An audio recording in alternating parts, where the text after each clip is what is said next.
Well, shalom and welcome to our Shabbat night lesson. We are in lesson 6 of 52 lessons that will get us through the first 5 books of the Bible called the Torah in 1 year.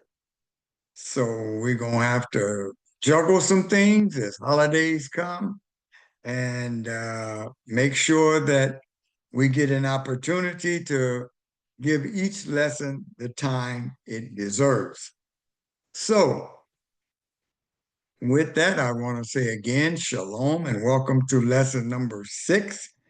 We're going to be in Genesis chapter 25, verse 19 to chapter 28, verse 9.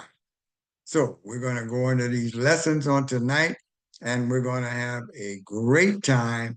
There is so much information. The more you study, the more you learn, the more you learn, the more you want to learn. And so, in part of this process, you also, through the Ruach HaKodesh, the Holy Spirit, are strengthened to not only learn the truth, but to be obedient and do it. And so we're going to have a great time in this lesson in Hebrew titled Toldot. Toldot, and it means generations. As we are going to study the generations of primarily Isaac and, this is the one lesson for all 3 of the patriarchs, Abraham, Isaac, and Jacob, live during this period of time. Most of the time in our studies, we're not familiar with age or any of those understanding other than what the scriptures tell us. And we're trying to read this like a chronological study going from one place to another. But what you're going to find is that that's not the case. Specifically in this lesson, since it's titled Generations or Toldot, you're going to see where it jumps from the generations of Isaac and Jacob to the generation of Esau.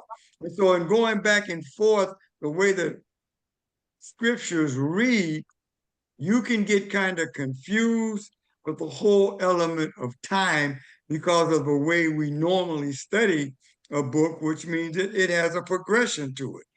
And if it's going back, it will remind us that it's going back. Well, the scriptures don't do that because it's teaching other lessons that are very good for us to learn. So I want to thank you so much for joining me. We have a lot of information to cover as we look at the generations, this word Toldot, which means the descendants of, and we're going to get into Jacob, which is symbolic for a much more spiritual understanding, and Esau, which was a much more flesh type understanding, and we'll see that demonstrated throughout the text. And as we look at these differences, we want to constantly be reminded that even though Jehovah knows the end before the beginning even starts, he allows man's will to be threaded into this cycle of life that we go through. And so it's an amazing thing, and only the creator of the universe can do that. So we've spoken about 4 minutes now, so we're going to pray and then get into our lesson for tonight. Get your outline out, because in jumping from outline and showing you the outline, I haven't got that together quite yet. So I'll read it, but if you have your own, then you can kind of follow along. I will read it, but I won't show it on the screen. going to try to just do the lesson. If I do that, I probably won't mess up because I haven't got my editing down either the way I would like it to be. So with that, we have prayer, and then we'll begin. Jehovah, our Elohim, creator of the universe, we thank you so much, for this is the day that you have made. We rejoice, we are glad in it. We thank you for this opportunity to study your word together. We thank you for the Ruach HaKodesh, your Holy Spirit, that comes to guide us into all truth. And we yield these earthen vessels to be filled all the more with the presence of your Holy Spirit. In the name of Yeshua HaMashiach, we pray. Amen. All right. With that, we're going to get into our shared screen and then prepare to do our lesson for tonight.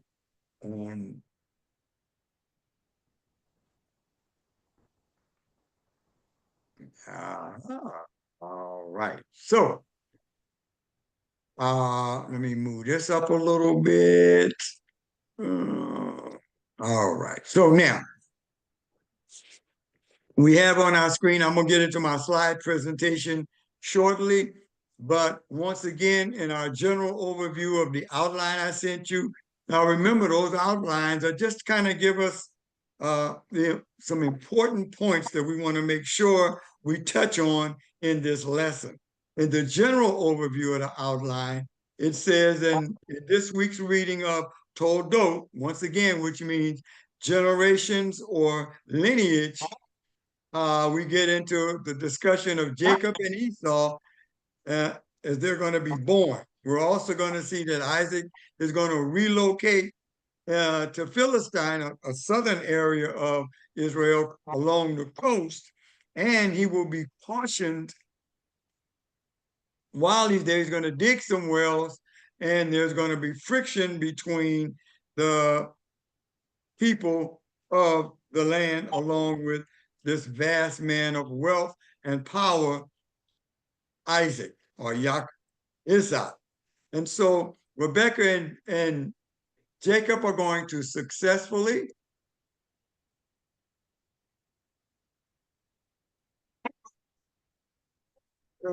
deceive Isaac. We're going to get into all of that, why that deception was necessary. Once again, the will of man is interwoven through all of what happens in our lives.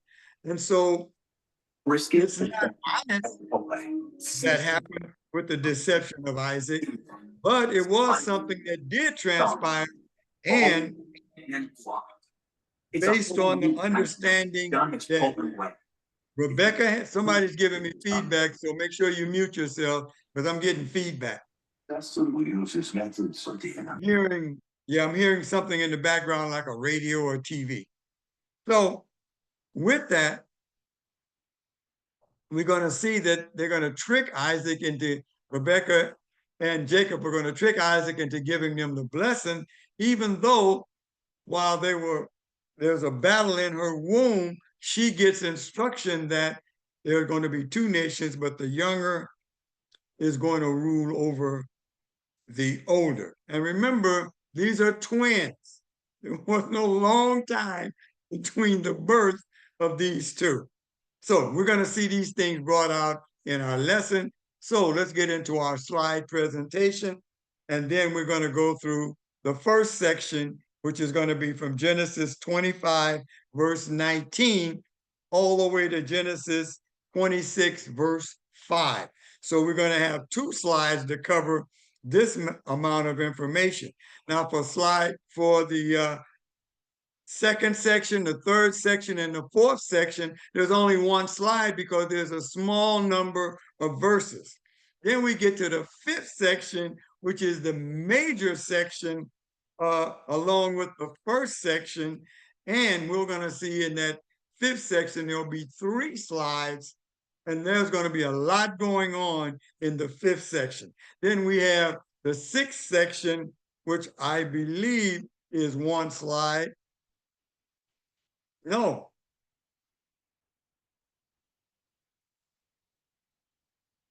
The sixth section is 2 slides, And then I think the seventh section is just one slide. So anyway, we'll get into that as I'm looking at my notes, and I've scribbled all over my notes. So let's get into our slide presentation so that we can, my brother dropped out. Did you get back in? And we're going to begin our lesson. All right.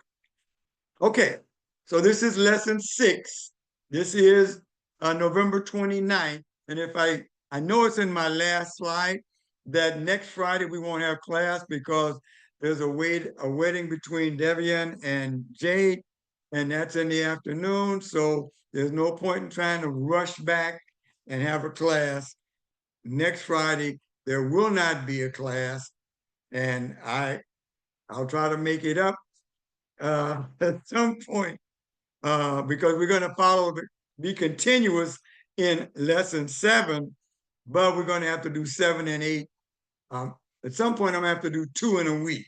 And so to make sure we catch up so that we can do the 52 lessons. So with that, let's get into our first section, which is where we're going to see that Rebecca has trouble conceiving, and Isaac and Rebecca are then praying for children. Now, we're going to find out that there was a 20-year period where she couldn't get pregnant.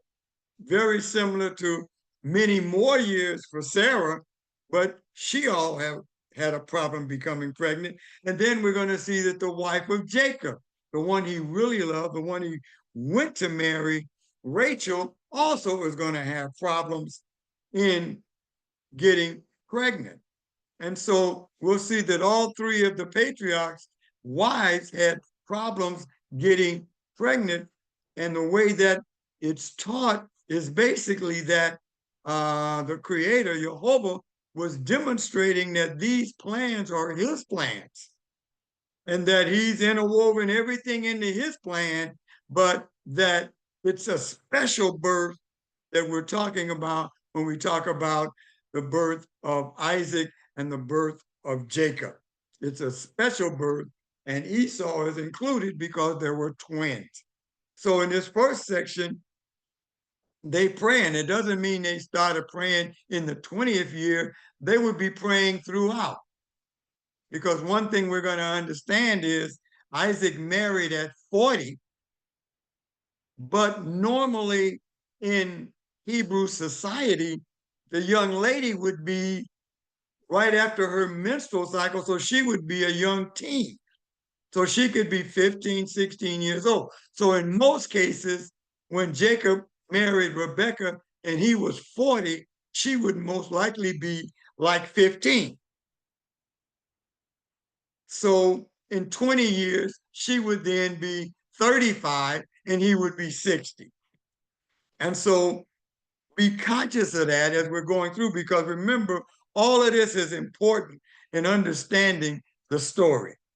All right. So she's going to then give birth to twin boys, a hairy, Rudy boy that she's going to call Esau, which means basically like red or hairy. And then a second son born clutching his brother's heel that is named Yaakov or Jacob. Esau became a hunter, a man of the land.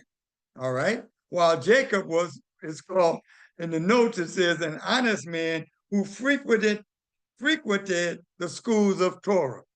Now, what that is actually inferring is that when it says schools of Torah, it's basically stating that, remember, Abraham was still alive when Jacob and Esau was born and probably lived 15 years after.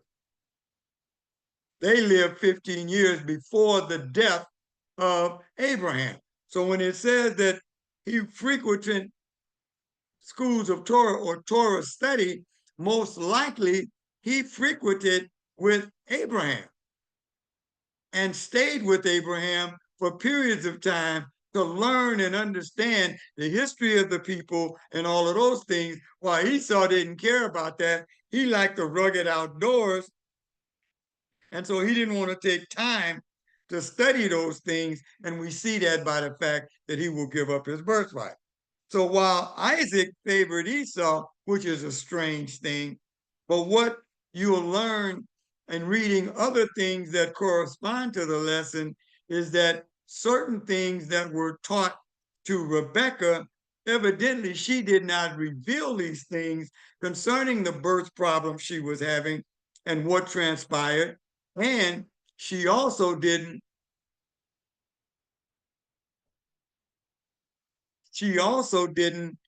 probably confer to him. She it said that she went to the wives, to the women and studied. Well, that would also infer that she could have gone, and the book of Jubilees says she went and also asked Abraham what was going on. So those are things that it's likely, because of the way things went, that Isaac did not know of that prophecy, that the younger was going to rule over the elder. And so it's really a strange situation to go through, but it's in the scriptures. And so we deal with it and we try to learn from it.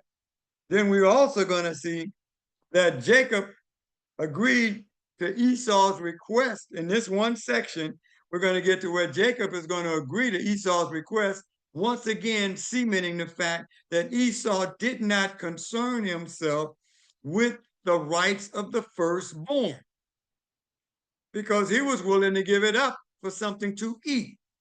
And there's a whole lot involved as you study through Jubilees and other studies, that situation as well. So then we're going to see that there was a famine in the land, and that Isaac was then going to take his family towards Egypt. And he was stopped by Jehovah and told to not leave the land of Canaan. Do not go into Egypt, and I will bless you for your obedience in staying in the land of Canaan. And so we're going to get into a whole lot of that as we go through our lessons in section number, the first section. So we're going starting from verse 19 of chapter 25. And it says, here is the history of Isaac, Yitzhak. Well, basically, when that is where this history or lineage is Toldot, Toldot. So that's what that means. So then we have Abram's son, right? Isaac, Abram's son, and Abram fathered Isaac. So we go from Abraham to Isaac, or Yitzhak. Yitzhak was 40 years old when he took Rivkah, or Rebekah, the daughter of Batuel, the Aramee from Padan Aram, and sister of Laban, the Aramite, to be his wife. So he was 40 once again, and she was most likely 15. Then Isaac prayed to Jehovah on behalf of his wife because she was childless. Jehovah heeded his prayer, and Rebekah, or Rivkah, became pregnant. The children fought with each other inside her so much that she said, if it's going to be like this, why go on living? So she went to inquire of Jehovah. So not only did she go to prayer, but what Jubilee says is not only did she go to prayer, but she went to Abraham to find out, why is this happening to me, of this magnitude of what's going on in my womb? Who answered her? So Jehovah then answers her, there are two nations in your womb. From birth, there will be two rival peoples. One of these people will be stronger than the other, and the older will serve the younger. So right here is the prophecy that most likely she didn't explain to to Yaakov or Jacob, concerning what was going on with her pregnancy. It came, then it says, when the time for her delivery came, there were twins in her womb. They wouldn't know that back then. There weren't ultrasound. All she knew, there was a whole lot going on in her womb. And so it was confirmed by Jehovah that there were twins. And it is believed that Abraham would then begin to explain to her what was going on. When the time for her delivery came, there were, verse 26.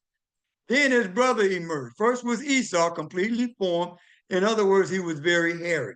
Then his brother emerged with his hand holding Esau's heel. So he was called Yaakov or Jacob, he who catches by the heel, or he who supplants. And we're going to see that that supplanting is going to be something that Esau is going to remember concerning this. They were twins. There's no big period of time. Remember, one was born and the other was holding the heel. So they came not even minutes, but maybe, seconds apart. So then it lets us know that Isaac was 60 years old when she bore them. So that goes along with the 40 years old when he married her, 20 years of not conceiving, and then he's now 60 years old when the children are born. That's very important because this lesson is going to take a huge span of time, but the scriptures don't necessarily point that out. That comes from more study. So he was 60 years old when she bore them. That meant that she was what? She was about 35. The boys grew, and Esau became a skillful hunter and outdoorsman, while Yaakov was a quiet man who stayed in the tents. This normally means in the scriptures that he was a shepherd. David was a shepherd. They spent time in meditation, in times of study, in times of understanding nature and all of these things. So it is believed that when it said that he stayed in tents, he was most likely a shepherd of the flock, while Esau just wanted to go out, hunt, search all over the world, and do things. Now, notice also that it mentioned here that Jacob was 40 years old when they married. Also, we're going to pick up later where Esau got married at 40 years old. One married a woman that the parents were helping choose, and the other married whoever he wanted to marry, which was not what his parents wanted him to do. And so we're going to see all that play out in this lesson number 6. And so when it says that Yaakov basically was quiet, who stayed in tents, he was like a shepherd that did study. And that would also correspond to his ability to then go and study with Abraham for whatever those years that Abraham was still alive. So Yitzhak favored Esau because he had a taste for game, and Rivkah favored Yaakov or Jacob. So we see then that because of the fact that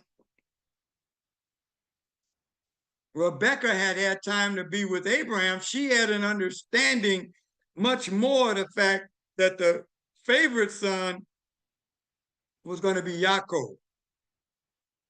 And remember, Esau was just fleshly.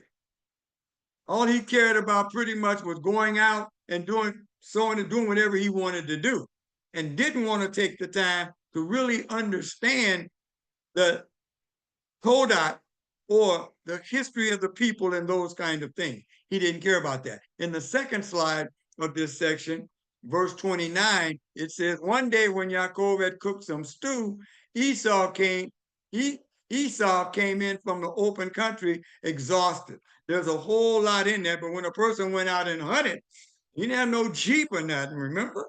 He had to run and get to a spot where he could shoot game or whatever he was going to do. So at this particular time, he came back and he was absolutely exhausted. So the scriptures do point that out. So it wasn't like he just was tired. He was actually exhausted to the point of being almost delusional about what was going on, and said to Yaakov, please let me gulp down some of that red stuff. And that red stuff, he said that red stuff because I'm exhausted.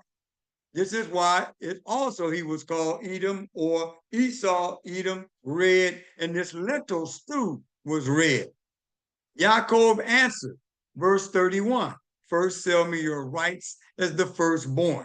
So he knows that Esau doesn't care about anything concerning the spiritual elements of life and understanding the Toldot or the generational history of what has transpired with it. He's a today and now type person who only wants to go out, hunt, do whatever he wants to do whenever he wants to do it, and doesn't want to take the time to study, which many Christians have a problem with to this day. They don't want to take the time to study.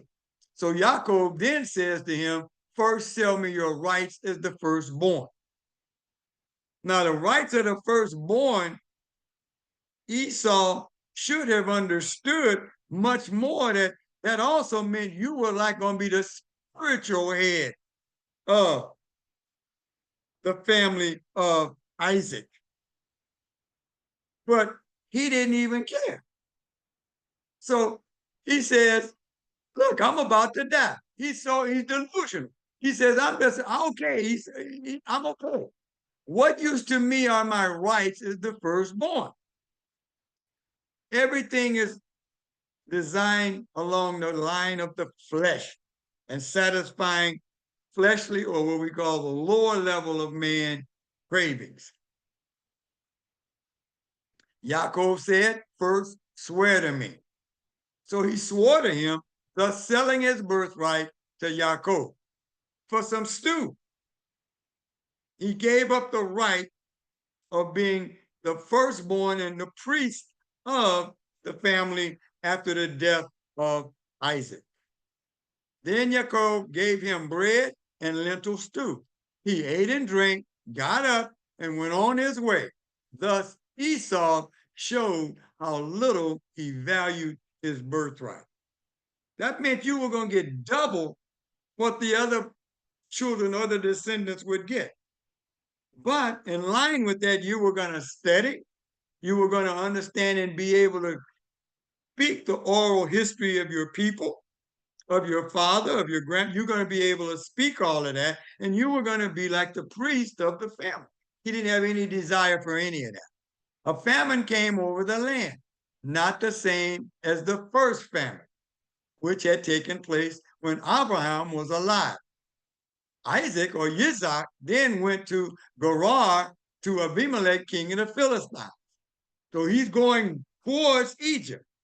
And Jehovah appeared to him and said, don't go down into Egypt, but live where I tell you. The same thing, almost what he said to Abraham when he told him to leave here and go where I will tell you. So Jehovah says, stay in this land and I will be with you and bless you, because I will give all these lands to you and to your descendants. I will fulfill the oath which I swore to Abraham your father.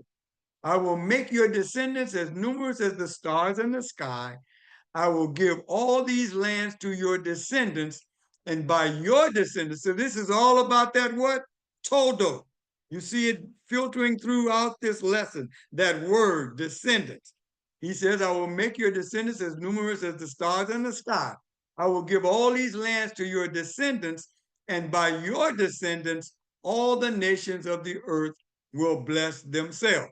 Those who want to come what? And be obedient to what they're going to be taught by the descendants of the priestly or the righteous clan of family of Isaac on to Jacob.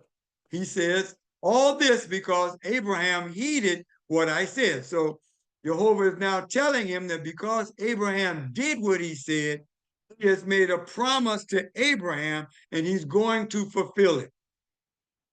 He did what I told him to do. He followed my mitzvah or my commands, my regulations, and my teachings. So everything that Jehovah had taught Abraham, Abraham then he would quickly obey and do. So when it came time for him to teach his grandson, Yaakov, he was able to teach him the things he understood from God that man was supposed to do in relationship to God, what man would do in relationship with each other, the regulations and how you're going to do those things, and then the fact that he would teach that to others. So the very thing that Abraham did, he was now able to teach to not only Isaac, but also directly to teach it to Yaakov. And so with that, we complete our first section, and I will, let's see if I can do this right. Go up. Come on. Why you don't want to act right? Ah, there we go. So, now, do we have any questions in the chat? No questions. All right. All right, let's go.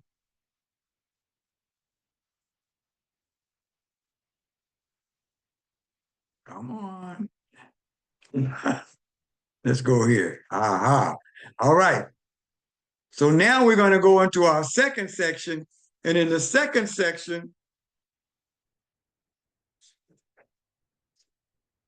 it's chapter 26, verse 6, all the way to verse 12. And that's why it's just one slide.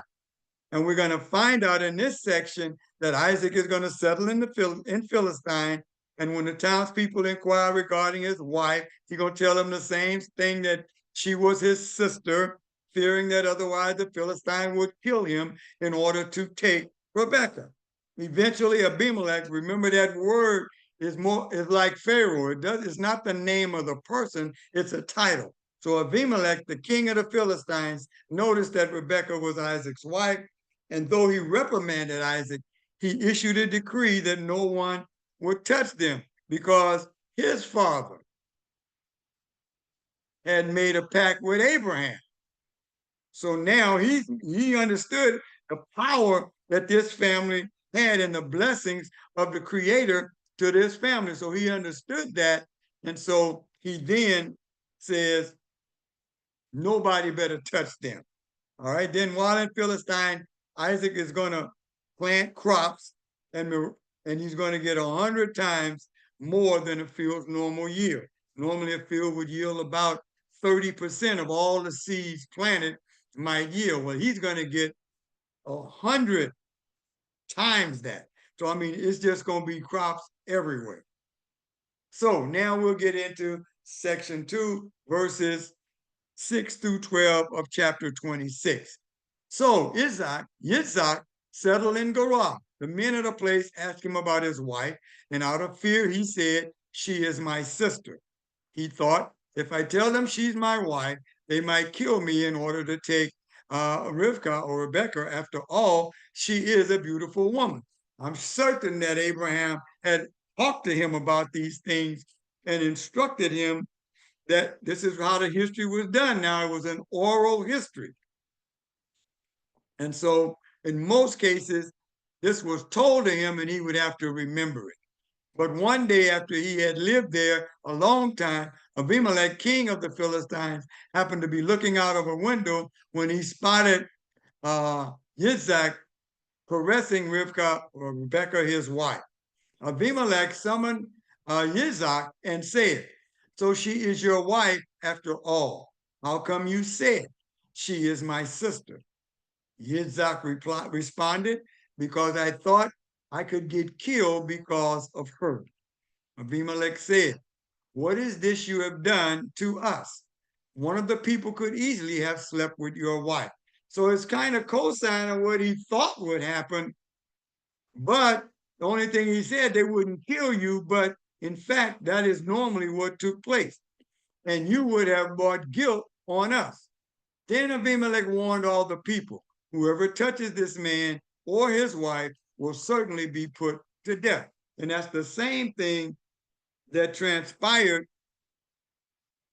when, in fact, King Abimelech with Abraham basically said the same thing. Don't mess with him. Because God told him, if he don't pray for you, then you done. So this would also be transformed or given through his son for his grandson as well to teach them the history of the people. Then it says in verse 12, Yitzhak planted crops in that land and reaped that year 100 times as much as he had sowed, for Jehovah had blessed him. So Jehovah said, I'm going to bless you and protect you. So he has demonstrated the blessings that he would give him for staying where he was told to stay. With that, we end section 2, and we're going to go right into section 3. The man became rich, prospered more and more until he had become very wealthy indeed. So now remember, when he came there, his father had given him everything. So he was very wealthy when he came there. But now he's even been prospered even more. Verse 14, he had flocks, cattle, and a large household. And the Philistines envied him. Now the Philistine had stopped up and filled with dirt all the wells his father's servant had dug during the lifetime of Abram, his father. Abimelech, remember that was one of the things Abraham was known for, was the ability to dig wells and find water.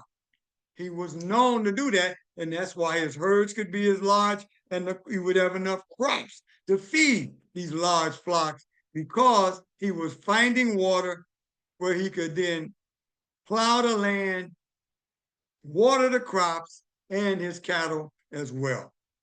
Abimelech said, you must go away from us, because you have become much more powerful than we are. At this time, they had not been given the land, only the tomb that Abraham purchased and the land surrounding it for their burial site. And so the king, this is the Philistine land. I'm king of the Philistine. You got to go. You're too big. You got too many cattle. It's not going to work. You have to leave. So Isaac left. Yitzhak left, set up camp in the Vadi Gorar and lived there, still in the land of Canaan, but some distance away. Isaac then reopened the wells which had been dug during the lifetime of Abraham, his father, the ones the Philistine had stopped up after Abraham died, and called them by the names his father had used for them. So we know that since Abraham died, there's been much more than 15 years in the life of Isaac, because he died when at the age of 175. At that time, Isaac would have been 75 years old. And so time is moving on, but the scriptures don't really indicate that. That gets through more study. So then the herdsman of Gerar then began to quarrel with Isaac's herdman, claiming that water is out. So as he would dig a well, just like with Abraham, there would be water found there.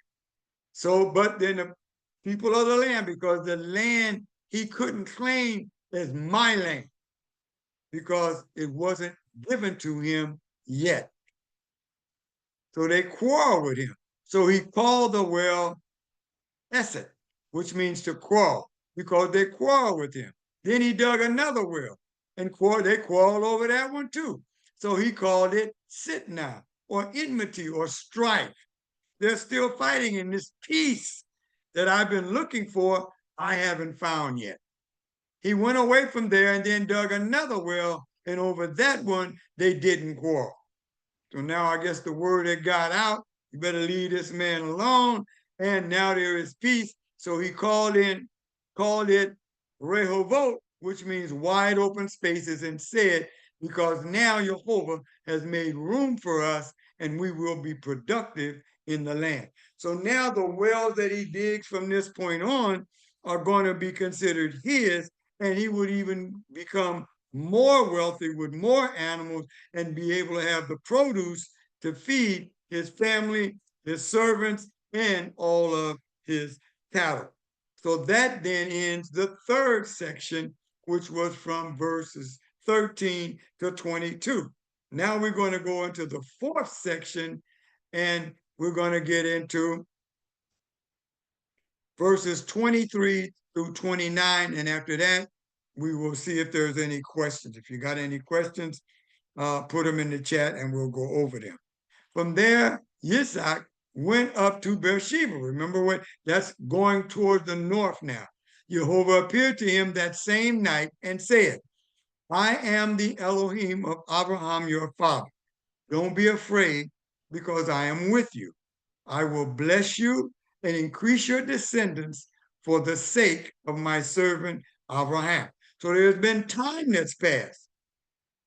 And we're going to find out as we go into chapter 27, a lot of time has passed. So there he built an altar and called on the name of Jehovah. And he pitched his tent there, and there Jehovah's servants, Yitzhak's servants, dug another well. Wherever he would dig, they would find water, and he could go on. Then Abimelech went to him from Gerar with his friend Ahuzat and Nichol, the commander of his army. Yitzhak said to them, why have you come to me, even though you were unfriendly to me and sent me away? Once again, like his father, he's trying to have peace, but he's mighty in number and in favor with Jehovah the Creator. And so they answered, verse 28, we saw very clearly that Jehovah has been with you. So we said, let there be an oath between us. The same thing that King Abimelech in another generation said. Let's make a pact between ourselves and you, that you will not harm us, just as we have not caused you offense, but have done you nothing but good, and sent you on your way in peace. Now you are blessed by Jehovah. So now the peace he has sent, Jehovah is sending even his enemies to come to him, because they told him to go. They have come to him and asked to remain at peace with him because of the power he has been given by Jehovah, the creator of the universe. That ends our fourth section, and we're going to get into our fifth section, which is a rather long section in terms of explanation. So we've covered now a lot of things, but remember that a lot of time has passed. And when we get into the fifth section, let me first go and see if you got anybody got, nope, there's nothing in the chat. Okay, so I don't know what this is doing there, but it is, so I can't get rid of it. All right, so let's go and go into the fifth section, which according to our outline, we're going to find that Isaac is going to agree to Abimelech's request. And on that day, they informed him that they had successfully dug another well. And then you see it's going to go into now the lineage of Esau. And it says at the age of 40, Esau married 2 wives. We remember Isaac married right around 40 with Rebekah. Isaac married Rebekah at about, go down. Esau was 40 when he married his wives, and Yaakov was 40 right around 40 when he married Rebekah. So they both got married about the same time, but one was obedient to the respect of their father, and the other married based on his desires. So that we're going to see in the fifth section. So Isaac then prepared a banquet for them. We get into verse 30, and we're going to go all the way to verse 27 of chapter 27. So we're going to finish up chapter 26 and then go all the way to verse 27 of chapter 27.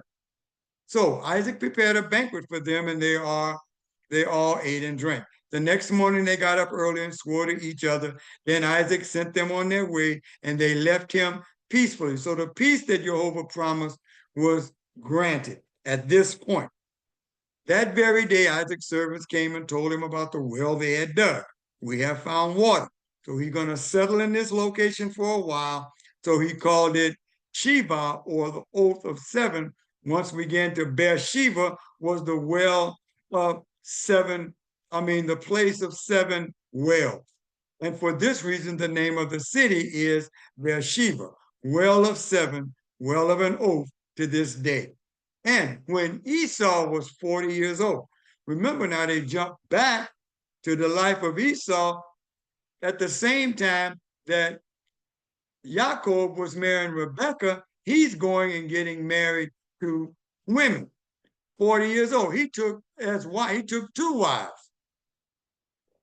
As wife Yehudit, the daughter of Beeri, the Hittite, and Basma, the daughter of Elam, the Hittite. And this, one of the requests they had was, do not marry women of the land. First of all, the land is going to be given to the descendants of Abraham, Isaac, and Jacob. So it is believed that the people of the land, which is something that Abraham was instructed by Jehovah,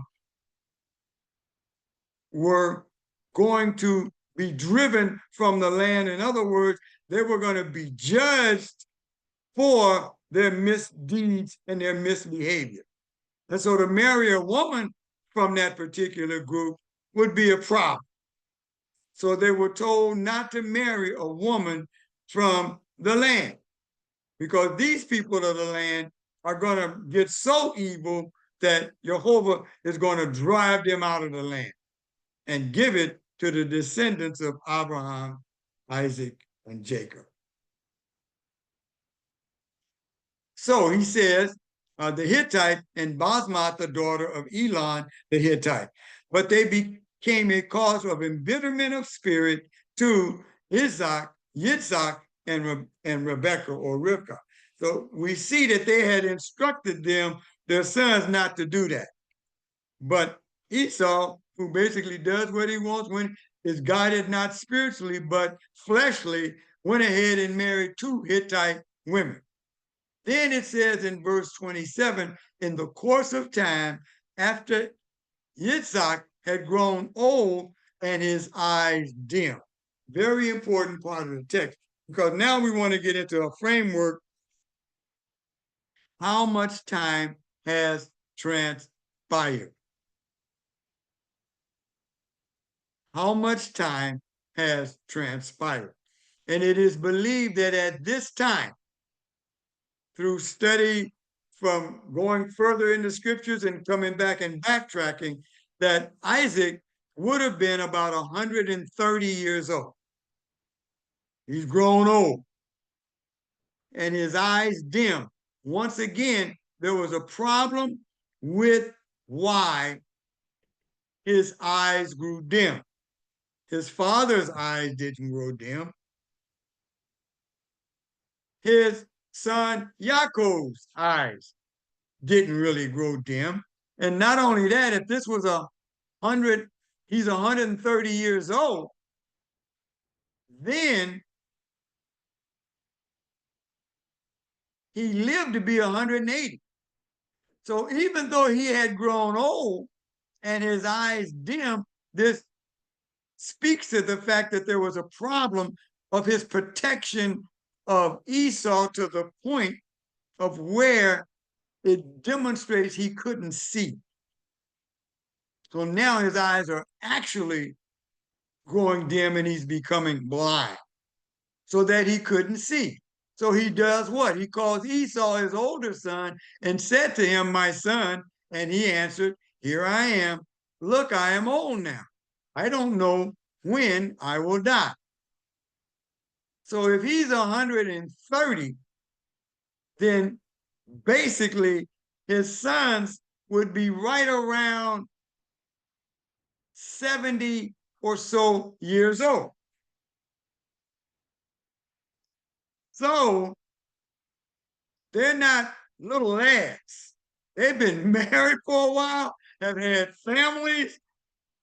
Don't get confused and think that they're young children. They're not. They're about 70 years old. He's 130. Why? Because he was 60 when he had them. So now if he's 130, they're 70 years old. And Rebecca would be right around 105. So these are not youngsters. These are elder people. All right? So he says, therefore, please take your hunting gear, the quiver of arrows, and your bow, go out to the country and get me some game. Make it tasty the way I like it. Bring it to me to eat. Then I will bless you as firstborn, which is the complete Jewish Bible will say the first as firstborn. He says before I die, because the author is pointing out that this is what he was inferring. So once again, the question becomes, did he understand this? And why then would he be trying to do this? And it doesn't say anywhere here that he was inquiring about what to do. But he's going to live another 50 years. So this is an amazing amount of information that we are gleaning from this text that you wouldn't normally have. Let's go on to the second slide of the fifth section. Rivka, or Rebecca, was listening when Yitzhak spoke to his son Esau. So when Esau went out to the country to hunt for game and bring it back, she said to her son, Yaakov, listen, I heard your father telling Esau, your brother, bring me game and make it tasty so I can eat it. Then I will give you my blessing in the presence of Jehovah before my death. Now pay attention to me, my son, says Rivka, and do what I tell you. Remember, she's 105, he's at least 70. Go to the flock and bring me back 2 choice kids. I will make it tasty for your father the way he likes it. And you will bring it to your father to eat, so that he will give his blessing to you before his death. So now Yaakov does understand the rights of the firstborn, which he's not the firstborn, but he understands the prophecy that's going forth that he would in fact be the one to receive this blessing from his father. Because it said that the older would serve the younger. And so that meant that the right of the priestly line and the right of the firstborn was basically his. However, he doesn't say, mother, he's 70 now. Mother, that's not right. Why would we try to trick that? Can't Jehovah explain to him what's going on? He didn't do that. He said, suppose my father touches me. He'll know I'm trying to trick him, and I'll bring a curse on myself, not a blessing. So he didn't go into anything other than, wait a minute, this ain't going to work. But his mother said, let your curse be on me. This happens throughout the scriptures. And it happened at the time of the death of Yeshua, of Jesus, when they were told to let him go, and they said, let the curse be upon us.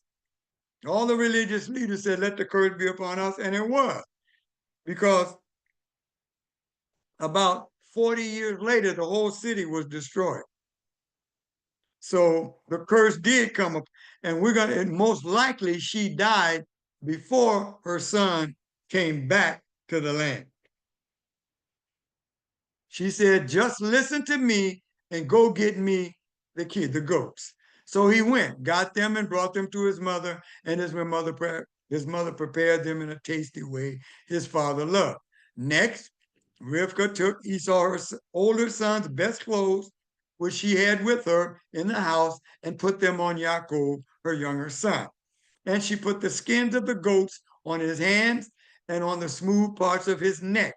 Then she gave the tasty food and the bread she had prepared to her son Yaakov. So she definitely knew what to put on the pot to give to her husband that he would absolutely love.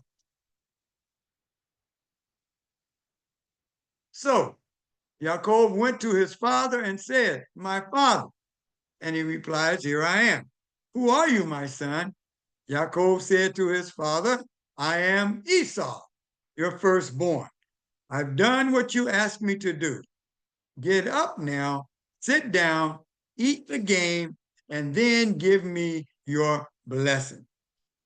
Yitzhak said to his son, "How did you find it so quickly, my son?" Now he's had time to go out, slaughter two goats, and then cook it in such a way that it's not going to kill him or nothing, but the way that he likes it. So there's been time that has transpired. But usually when a hunter goes out, it could be 2 or 3 days easily before that person comes back with any game. So this is to Isaac a short period of time for a hunter. So he said, "How did you find it so quickly, my son?" Yaakov answered, "Jehovah, your Elohim, made it happen that way." So we can see that this desire to deceive has now even involved the name of the creator of the universe. Yitzhak said to Yaakov, "Come here close to me so I can touch you, my son, and know whether you are in fact my son Esau or not." Yaakov approached Yitzhak, his father, who touched him and said, he's saying to himself, the voice is Yaakov's voice, but the hands are Esau's hands. However, he didn't detect him because his hands were hairy like his brother. She had put the goat skins over his hand. Esau's hands like his brother Esau's hands. So he gave him his blessing. He asked, "Are you really my son Esau?" And he replied, "I am." So now he done straight out lied about this situation. He said, "Bring it here to me, and I will eat my son's game so that I can give you my blessing." So there is deception going on, but once again, all that can be woven into the plan that Jehovah has that will not be changed. So several times, this situation had an opportunity for truth to come out. And each time, Yaakov did not state the truth, as it were. So he brought it. So he brought it up to him, and he ate. He also brought him wine, and he drank. Then his father Yitzhak said to him, "Come close now and kiss me, my son." So obviously now he's gonna rub the neck. Mama already know this. So she didn't put the goat's hair around his neck up under his shirt. So he approached and kissed him. And Yitzhak smelled his clothes and blessed Yaakov with these words. "See," he says, "my son smells like a field, which Jehovah has blessed." So now the clothing, the neck, all of that indicates that this is truly his son, Esau. So now he's ready to go forth with the blessing. And so we're going to see then that as we go into chapter, to the end of this chapter, well, actually we are at the end, chapter 27, as we go to further to the end of this chapter, going to verses 30, then we're going to see that this works, and he now blesses Yaakov with the priestly blessing of the family. And so now we're going to go to the sixth section, which is 2 slides, I believe, but it goes from Genesis chapter 27, verse 28, all the way to 28 and 4. And we're going to see that Isaac is going to bless him with the dew of heaven, meaning that this is basically speaking now towards the rights of the priesthood, the dew of heaven, which is basically the word that he's been taught, and granting him mastery over his brother. So you're the firstborn. So now you get double what your brother, who was born a few seconds, well, actually it was before, but after you, will get. So you're going to get double because you get the priestly blessing along with the material blessing. So now he's going to get into that understanding. So he continues with the blessing in the sixth section and says, so may Elohim give you dew from heaven, the richness of the earth, and the grain and wine in abundance. May people serve you and nations bow down to you. May you be Lord over your kinsmen. Let your mother's descendants bow down to you. So now all the people are going to be blessed because of what Jehovah has promised to him in terms of the nations of the earth will be blessed. So even your mother's descendants will be blessed as they bow down to you. And he then goes on to say, cursed be everyone who curses you, and blessed be everyone who blesses you. And I highlighted that because that was spoken of to Abraham and then to Isaac, and now he's passing on this portion of the blessing to Yaakov. So then it says, but as soon as Isaac had finished giving his blessing to Yaakov, when Yaakov had barely left his father's presence, once again, don't think of minutes or he saw him coming. Don't think that way. It's a short amount of time. He saw his brother came in from hunting. So he came in, but he has to now prepare the food. He too had prepared a tasty meal and brought it to his father. And now he said to his father, let my father get up and eat from his son's game so that you may give me your blessing. Isaac, his father, said to him, who are you? And he answered, I am your son, your firstborn, Esau. Excuse me.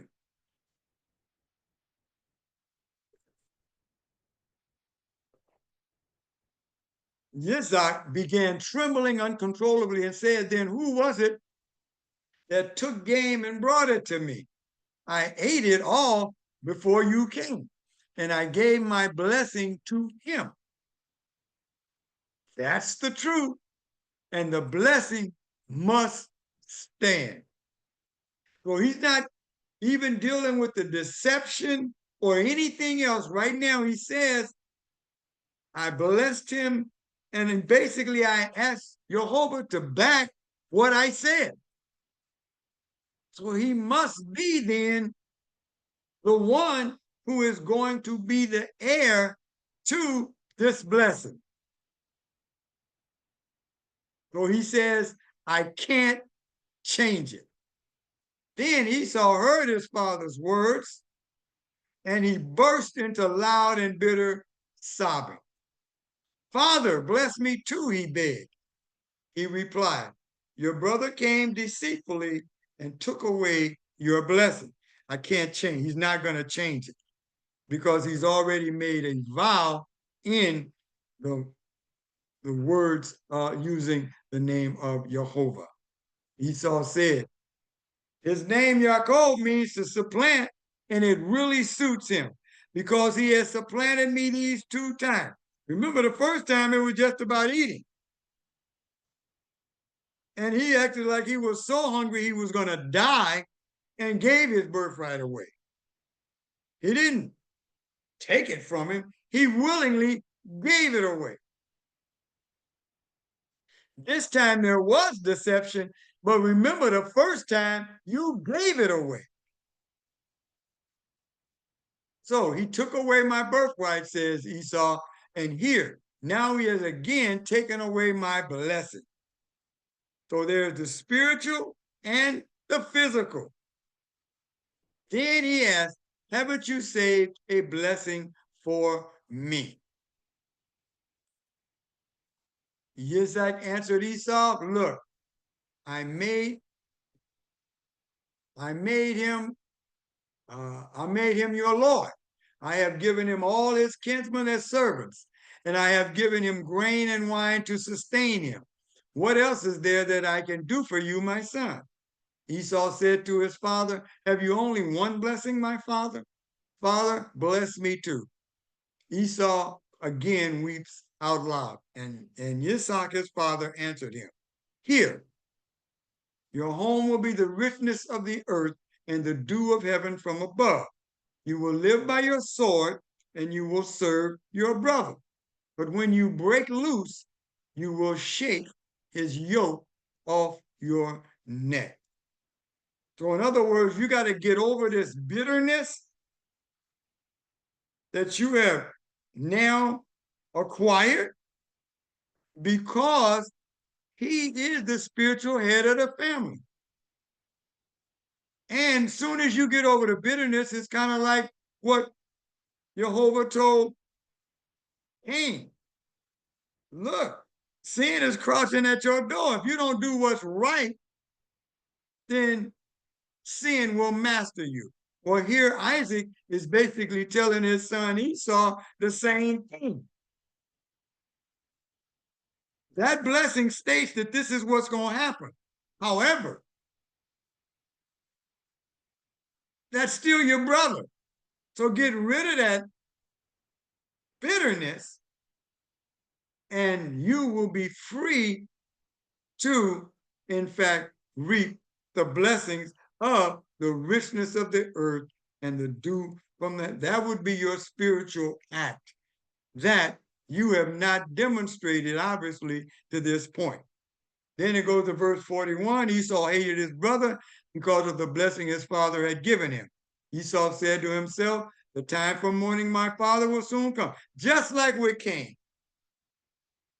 And then I will kill my brother. So what did Cain do? He slew Abel. Rather than listen to what the spirit was saying, because of the flesh desire of revving up, he told him, you can shake that off, but you're going to have to get rid of that bitterness. So he said he's going to kill my brother Jacob.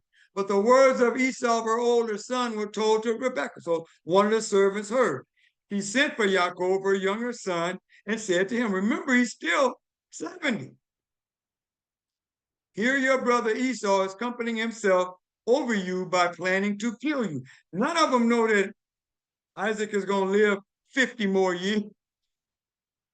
So they're going on like, oh, maybe the next day or so, next day, he's going to die. And so she's acting that way, Esau's acting that way, and Yaakov is acting that way. But in fact, he'll still be alive when Yaakov come back. Therefore, my son, she says, listen to me. Get up and escape to Laban, my brother, in Haran. Stay with him a little while until your brother's anger subsides. Your brother's anger will turn away from you, and he will forget what you did to him, which is what she told him to do. Then I'll send and bring you back from there. Why should I lose both of you on the same day? Rivka said to Yitzhak, I'm sick to death. Now she goes to Isaac and tells him, I'm sick to death of Hittite women, which they had already been discussing many times over many years. If Yaakov marries one of the Hittite women, like those who live here, my life won't be worth living. So he wants now Yitzhak to send and bless Yaakov as he goes away. So Isaac then does that. He says, so may Elohim give you dew from heaven, the richness of the earth, grain and wine in abundance. May people serve you and nations bow down to you. May you be Lord over your kinsmen. Let your mother's descendants bow down to you. Cursed be everyone who curses you and blessed for everyone who blesses you. I think I'm reading the same thing again now. Let me see. I didn't change the slide. Hold on. So Yitzhak answers is going on? Did this do again? All right, here we go. So Isaac called Yaakov, and after blessing him, charged him, you are not to choose a wife from the Hittite women. Go now to the home of Batahu, your mother's father, and choose a wife there from the daughters of Laban, your mother's brother. May El Shaddai bless you and make you fruitful and increase your descendants until they become a whole assembly of peoples. And may he give you the blessing which he gave Abraham, you and your descendants with you. So now the blessing from Abraham to Isaac to Yaakov has been again cemented in the mind of Yaakov. So that you will possess the land, you will travel through the land Elohim will give to Abraham. So because of what Abraham has done, this promise goes out and it will not be changed. With that, we conclude our lesson with the 7th section, which is verses 5 through 9 of chapter 28. So Isaac sent Yaakov away, and he went to Padam Aram to Laban, son of Bethuel, the Aramite, the brother of Rivkah, Yaakov, and Esau's mother. Now Esau saw that Isaac had blessed Yaakov and sent him away to Padam Aram to choose a wife from there. And that as he blessed him, he charged him, you are not to choose a Canaanite woman as your wife. And that Yaakov had listened to his father and mother and gone to Padam Aram. Esau also saw that the Canaanite women did not flee. Now he had been told not to do that and had done it, and many years it passed. Over 30 years it passed. So then Esau went to Ishmael and took, in addition to the wives he already had, Mahalat, the daughter of Ishmael, Abraham's son. Remember that one thing about Ishmael, who was going to be the father like of the Arabs, is that he was circumcised and blessed by Abraham and by Jehovah. And so he goes to Ishmael and marries one of the daughters of Ishmael. And with that, that concludes our lesson for today. And I know my time is close. Yes, okay, so we're gonna go.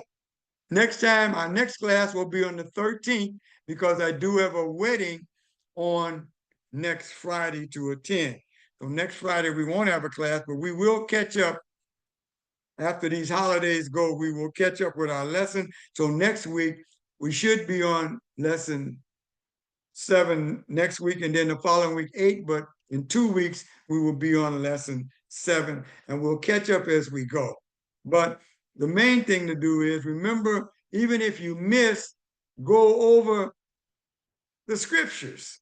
You have the outline and you can go over the scriptures. And if you have any questions when you miss, you can always go on our YouTube page, and I will post it, because best I know, this is also being recorded for anyone who misses it. So you will have an opportunity to go on the YouTube channel and in fact go over the lesson, because you want to be able to keep up with the story, because that does help in your study. With that, go to the chat. I don't see no questions. There's the chat down there. I don't see any questions.